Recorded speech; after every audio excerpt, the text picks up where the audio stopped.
na Sabado, hindi na mapasok ni Rebo ang PC ng Beyblade. Huling Sabado ng Pebrero, ikalimang Sabado.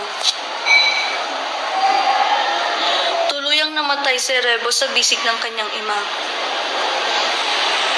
Ika-6 na Sabado, inilibing na si Rebo.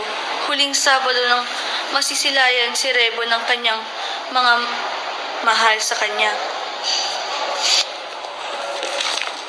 Si Rebo, huling Try mo ulit. Try mo lang. 1, 2, 3. Ilas. ika-6 na Sabado, inilibing na si Rebo. Huling Sabado ng masisilayan si Rebo ng mga nagmamahal sa kanya.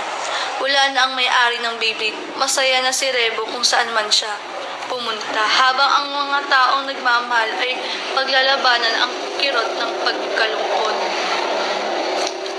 Record mo dali. Sige na po, salamat sa lahat. Sige na, bunso. Sige na, bunso. Salamat sa lahat. Ano, maiyak ka?